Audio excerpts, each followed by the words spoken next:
I hate myself for loving Apple.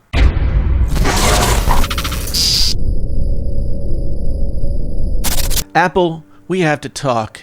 We've been together for a long time now, over 25 years, and those years have been mostly good years. But lately things haven't felt right, and I want to say it's not you, it's me, but it's you.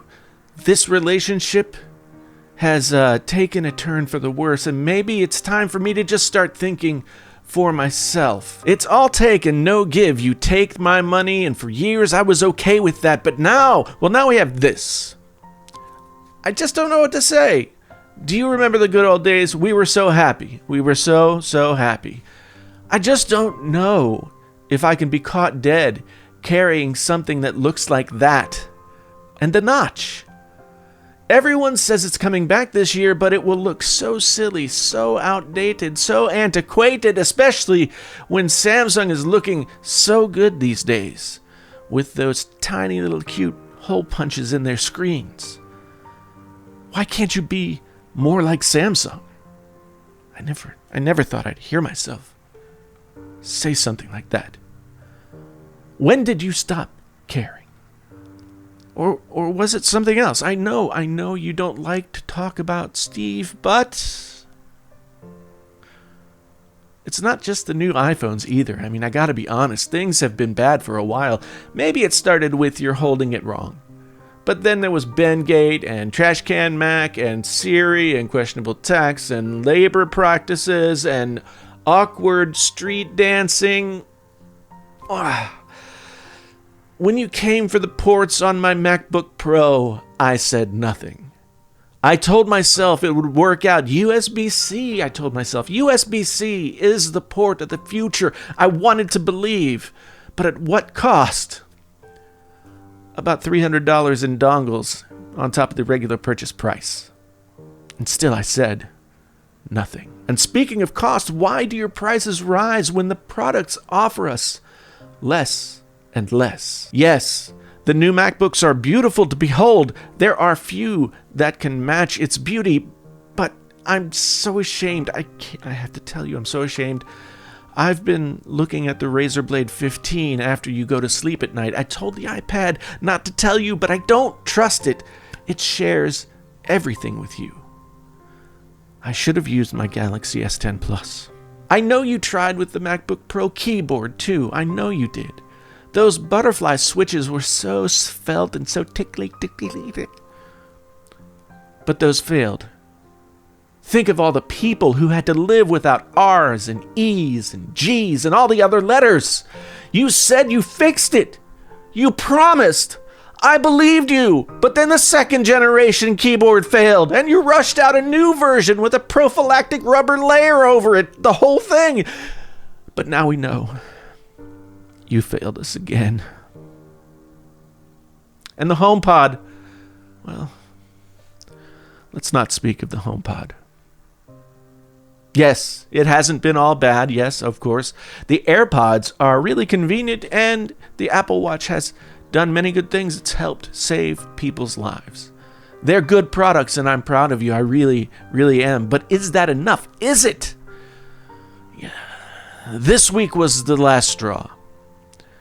It wasn't only the keyboards breaking for the third time. It wasn't just killing off Airpower after forcing that poor thing to cling to life with scant hope of ever being a real product. Geppetto, I just want to be a real boy. We knew it would never work. But when I saw you weeping in Oprah's arms, I knew it's not the beginning of the end. It's like midway through the end. This is the place where people start to get mad because they paid good money to take this crappy carnival ride. An entire event announcing services that aren't even available. And you can't tell us the prices. Is it because you don't know? Or because you're too afraid to speak them aloud? Do you really think people will pay extra to watch new TV shows they've never seen?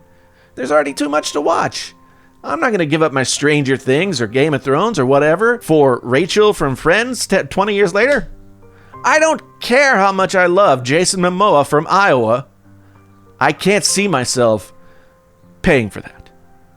You've lost touch, Apple. Sometimes I find you wandering aimlessly through the space donut, walking into the glass walls you built yourself. It's hard to watch. I hear the naysayers out there, your defenders who point to your short-lived trillion-dollar valuation and say, how can a giant like that fall? But we all know the truth. We all know the truth, and it's spelled IBM. And the thing is, I know all this. I know it. It runs through my head every day, but I can't stop wanting a new iPad mini. You got me to buy an iPhone XR and like it. You somehow convinced me to buy Beats against everything I know to be holy. I just can't quit you, Apple. As much as I want to, as much as you've hurt me, as much as you've taken away and given so little back, not even an SD card reader. Could you not just leave us the SD card reader on a device that you call Pro? You're a monster.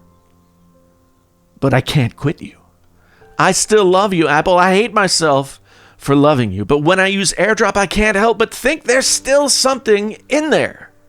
A smoldering in the damp mulch of your stillborn products and failures. Your intractableness. The rows upon rows of icons, the way you deny us the right to repair. When will it end? And yes, I see you smiling. You know I can't go. I've tried Windows. I've tried Android. I've tried everything, but I keep coming back. It's the ecosystem. It's the way you entangle my iPhone, my iPad, my MacBook Pro, my Mac, everything. My iMac Pro. Despite all your shortcomings, your greed and arrogance, the way you pretend to care about your customers, it's all a joke to you, isn't it, Apple? It's all a joke. Set us free, Apple. If you love me, let me go. If you release that bug-eyed abomination of a phone this fall, I will go. But before we sour to the point of hatred, please, I beg of you, in the name of everything we hold dear, in the name of our dear departed Airpower, let me go.